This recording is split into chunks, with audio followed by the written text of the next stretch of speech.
Today I'm going to show you how to paint a red-eyed tree frog using this pen and wash technique, where I'll guide you throughout the process and also give you some tips and tricks along the way. So let's get the ink flowing and also those brushes wet. The first thing you need to do is get the outline drawing onto the paper. And you can use whatever method you would like to use to do so. Freehand draw it if you wish, or you can use a grid system, or you can get a soft leaded pencil and use a pencil on the back of the printout, like that, and then transfer it through that way around. Or in my case, I'm using some graphite back paper, that's all it is. And there's more than one type out there, so be careful if you go down this road. This is a wax-free version, and I've used that for numerous paintings so far, but it still works really well. So you're going to slide that underneath, shiny side down, and then using a mechanical pencil or a fine tip pencil or a fine tip pen, whatever you've got with a fine tip on it. You can use an indenting tool as well if you want to. So basically something like these here, look, there you go. Look. So you got to find one of those and use that to transfer the outline through to the watercolour paper.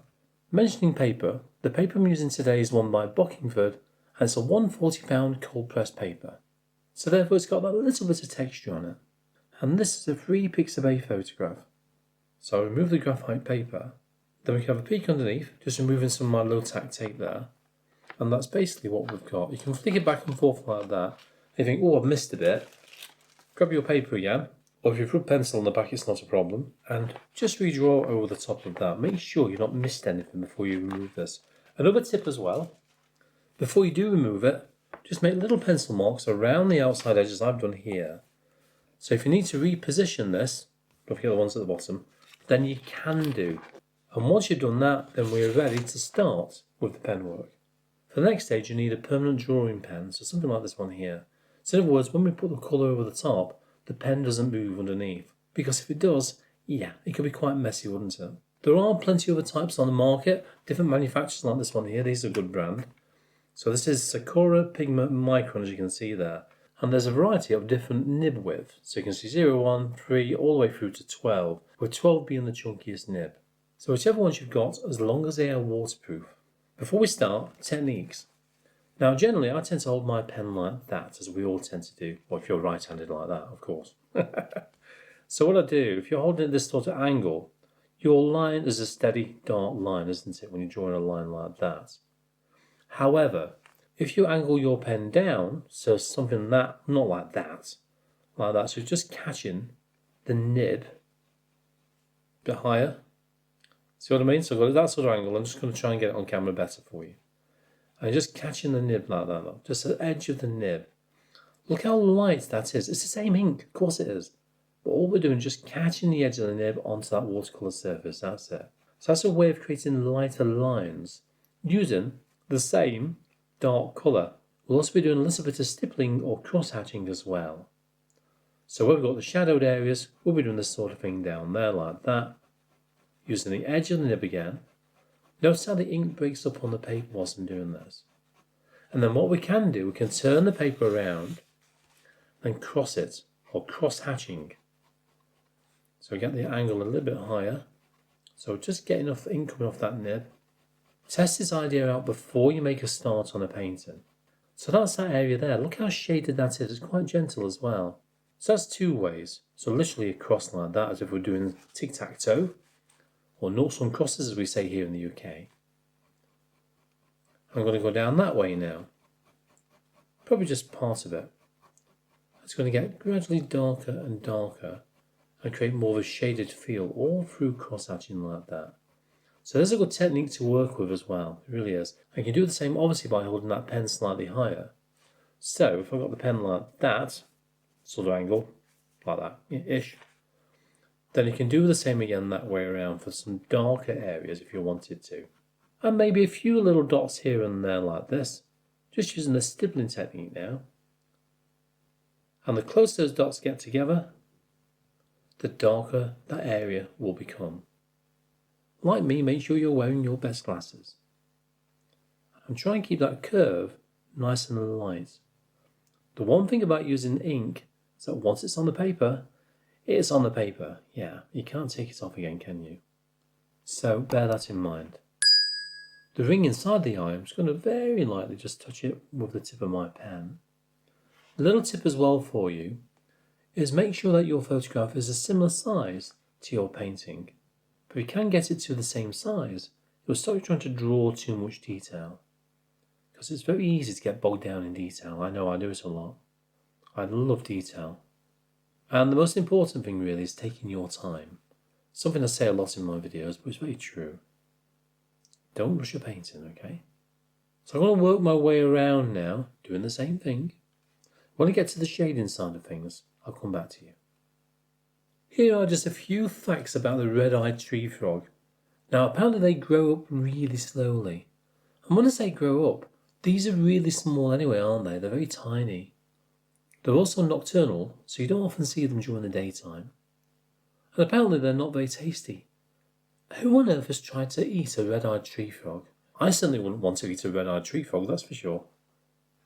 Now we've got to start thinking about shape. So what I'm looking at now is that when you look at the back of the tree frog, we've got some little tiny stipple marks down here, haven't we? Some little tiny dots. So using the edge of the pen again, so instead of having it too high, I'm going to lower it down. Just catching the nib and tapping lightly like that, look. You can see how fine those dots are. And that's what you can do to achieve a little bit more shape. I've got to lessen these the higher up we go though. I don't want to put too much on either. Just a little bit of texture here and there. So again, more towards this lower side. And then I think I'll just put a few odd ones, so less higher up. Yeah, something like that. Bit of a faint line going down there. We can use a little bit of colour for that if need be as well. Just a hint of a line. We've got this line coming down the top of the colours, haven't we? So we've got the yellow and the blue. But yet this line goes slightly higher. So we've got the yellow line finishing roughly about there. And then you've got a slightly darker green. This area here. So I'm going to stipple this first of all. Loads of stipple marks, that's it. Tiny, tiny dots. Again, using the side of the pen. We've got some marks as well along the bottom, around there. Just a few, slightly darker marks. Then lighter again, so I'm going to lower that pen down again. Lighter around there, yeah. Got a bit of a raised area just here, but not much. You can barely see it, but it's there. It's there, we know it's there, of course we do. Now, I'm going to carry around the face doing the same thing obviously, but when you look at the eye is obviously round, yes. It sticks out quite some way, yes. So what I'm going to do is create the shadow at the bottom using the stippling technique, but very lightly again. Start it off with some very fine dots like that. I do apologise for using the word very too much today. Then lessen those marks again, the further round you go. You want to create more of a rounded feel, but don't add too much detail on. Because if you do, then when you add the colour over the top, you find the detail will darken that colour too much, and that eye will not be bright red. So just enough detail to create a bit of shape in there, but not much. A bit like I've done around there, really.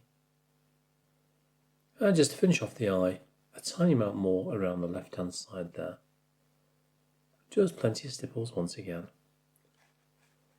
Then work your way around the frog, stippling. Look at the shapes you can see within the skin. And also the folds as well.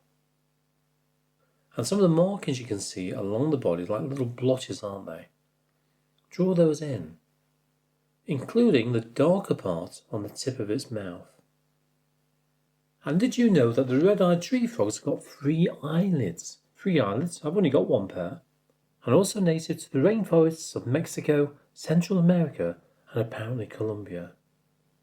So what you're looking for, those shaded areas. So when you look around, for example, the legs and the feet, you'll see there's a bit of a curve where it gets darker and then obviously gets lighter. So you're going to stipple in, or scumble in, or cross-hatch in those tiny curves. I'm going to use the stipple marks for that. I just find it easy to kind of create more of a shape with that. Just by very lightly touching the paper, of course. So look around for those curvatures, look around for those darker areas. And always think about shape at the same time. But remember to not add too much pen on the paper, because if you do, as I mentioned about the eye, the colours will look a little bit too dark. So just be careful with that. When you get to the blue markings, just like everywhere else, think about the shape, and you can see it's darker towards the bottom of this marking here, so you can stipple it, scumble it, whatever you want to do. Oh, scumbling, by the way, just out of interest, is this. That sort of thing. So you're basically doing this sort of technique like that lot. But on a much smaller scale. That's it, like that, very lightly. And then as per usual, lighten these marks the higher up you go. So it's going to be paler, slightly higher. But the enjoyment really is trying to work things out as you go along. Play with that pen and think, well, okay, what technique can I use for this area here? You know, and that's what I'm doing while I'm working on this. Thinking about the techniques we can use, I've shown you a few now. Just remember to not go too overboard with it, okay? Two of those eyelids are transparent, which apparently keeps the eyes really moist. While there's a third one, which when they go swimming, is used to protect the eyes. And apparently also could provide camouflage from predators as well. And when I said they don't grow very big, well, the males are a little bit smaller than the females, with the males reaching about 2 inches in length, but yet the females can be 3 inches in length. That's a big difference for such a tiny frog, it really is. They can live roughly about 5 years in the wild, but that can obviously vary due to predation and diseases, but apparently can live much longer in captivity, up to about 12 years or something like that, and you think, wow, that's a long lifespan for a frog. And remember what's said about the light shading cross-hatching like that, and also this idea as well, just by using the side of the pen all the time. We need to do that now on the shadows. So what I'm going to do is cross-hatch first of all. I'll try that. Again, using the side of the pen, skipping the paper. It's creating a lovely texture there because of the texture of the paper underneath. What I'm trying to do as well, keep the lines in the same direction, so also sort of following the leaf shape. Because it is a leaf it's on, isn't it? Just catching the texture of the paper. The shadow is dark, but it's not black. It's like a very dark green, isn't it, on there? And you find that when we add the colour over the top in a bit, we'll need to use a darker colour, I know. But that colour will look even darker because we'll have the shading underneath it. Then you're going to turn the paper around. Then do the same the opposite way, just like I've demonstrated. Just catching that paper texture again. And that makes it a much darker shadow as well. And I'll do the same for the rest of the shadows. Another good thing about being careful with the shadows to begin with is that you can darken them if you need to later on. So once you've got the colour on the paper, and you think, maybe I should go a little bit darker with that shadow, because you can go over the top of watercolours with pen. Once it's bone dry first though, not once it's wet. Also look for those really dark areas. Now with the leaf we don't need to go too overboard with that, we've got to be careful with it. Let's do this one section here first of all. All I'm going to do is use the pen on its side nearly again. That's all I'm doing most of the time here, I know. And follow the same line direction you can see on that leaf. So all I'm doing, just catching the surface of the paper again. We have got a slightly darker line in the middle, probably around there, so you can just very lightly, can't stress that word enough. Just have that line in the middle like that. And you want it to be slightly dark on one side of this section, so this lower side. Slightly darker there. Like that. So it gets lighter as it goes towards the middle and really lighter there. So when you draw in the next one, you do the same again. Lighter, darker towards the bottom side there, then gradually getting lighter the higher up it goes. So then we start to have different sections going on there, don't we? Then the shape of each section will start to show through. Place a few lines in between as well. Keep it quite pale. When you finish the pen work, grab yourself a decent eraser and go over the top. Make sure the pen's dry though. Use it dries fairly swiftly, doesn't it, within literally a minute. Not even that sometimes. Just remove any of the pencil that's left on the paper, because if there is any left on there, it will dull the paint. Size 2 brush. Today I'm using a Tintoretto 1337 series. There you go. It's quite a nice one that actually, isn't it? Gets a little bit sharp on the wires on the front though, so you have to be careful with those. So I'm going to start off with the lightest colour, i.e. the yellow. Load the brush up. Wipe a little bit off. Give it a tap or two. And then look for anything that's bright yellow. Simple as that. So we've got bright yellow around here. We'll have to work on the eye as well. That's a bright red. There's actually more colours in this than you think. There really is, isn't there? Probably touch more on the brush there, I think. This brush does have quite a large body in there as well, as you can see with the bristles. So it will hold quite a lot of paint if you want it to.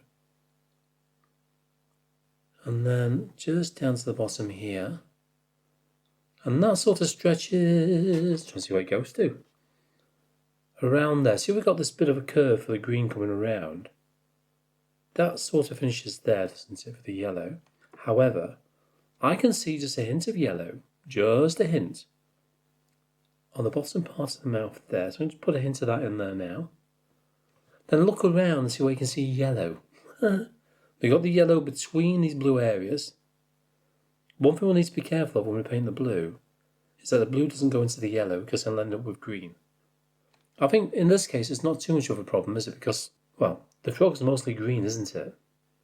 A little bit here and there, tiny flecks. And that will enable it to be a little bit brighter when we add more colours over the top.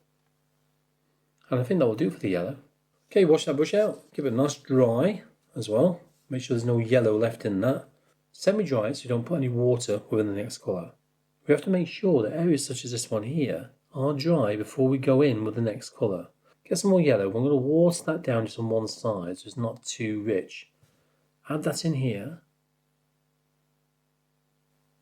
Just a touch of watered down yellow.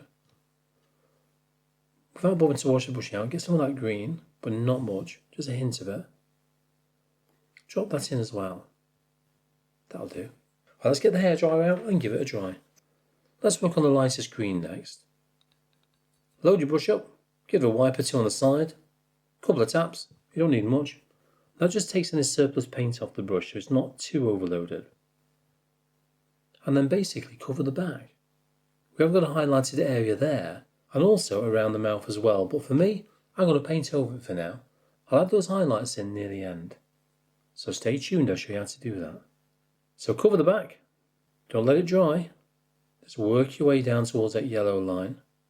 Then do the same for the front of the head as well, leaving that tiny little gap there for that other red eye, the one that's just visible at the back. Go for your next green. Make sure it's not separated or anything like that. And then you can add this one on. And that'll allow it to blend into the damp paper above as well. As long as this isn't too wet, it should just blend gently. We'll find that out in a minute. If it doesn't, it doesn't. I'm not too worried, I never am. Just want to darken the green out a little bit more for those deeper tones. So that's the back done. I'm going to whiz on and get the arm and those two legs done. Just using the same technique that we've already done. That's all you need to do. So start off with a pale green first of all. Then work your way along as you do so. And of course take your time. There's no rush, you know. No, of course not. You should never rush a painting. And remember to drop that darker green in whilst the paper is still damp. Give it a light drying. Blue. We'll start off with the markings on the chest and fill those in. As I mentioned earlier on, is that once this watercolour is dried and we've done all the colours, you can then go over the top with your waterproof pen and fine tune it. How much detail you add in is entirely up to you. Work on the legs, adding that blue in where you think it's needed. Don't forget we've got a bit of a fine line just around the top part of the eye there and just down the right hand side.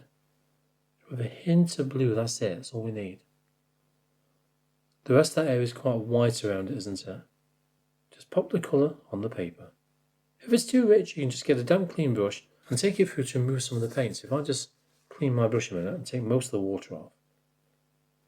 And just start in the middle like that. Then lift off a little bit of paint to lighten that one part. As simple as that. That gives more of a curved feel to it as well. The same process with the orange. Just fill them in. Don't worry about the highlights, we can add those in shortly as I mentioned about this area here. That's a straightforward process. Once you've got some opaque white paint, you can use white acrylic or anything like that. I use watercolour normally or like a hybrid of one. Oh, I've not painted that leg. Oh dear. Never mind. I'll do it shortly. Did you notice that? I'm so busy talking to you here, I completely forgot about it. But these things happen. Now for the eye, or eyes. We can just see the hint of that one just on the side there, can't we? So go for your red and basically fill it in. I know, as simple as that. Fill it in. It will look quite pale to begin with. But it's only when you start to build up the colour, they start to see the eye coming together. At the moment, it's just a little bit too dull red there. So I'm going to thicken this red down just a touch more now. Now that's brighter, isn't it? That's very bright. It's not quite the colour we can see in the photograph, but it's good enough. Yeah, I think so too. Clean damp brush. Wash that brush out. Or cleanish anyway, it's not completely clean. I've just noticed that. Then just lift off a little bit of paint towards the middle. It'll all come together when we get the highlights on there shortly. Say shortly, not very far away. Don't forget that little tiny eye just here. Well, in reality it's the same size, but you know what I mean. Just there, like. Then we've got the shadows and the leaf. So I'm going to use this green here. Just put a colour on there, really, more than anything. All I need to do. I can put a little bit more blue in the screen if I need to as well, but at the moment it's not too bad. As you can see, I think we'll get away with that. So initially over the shadow. Me and my shadow.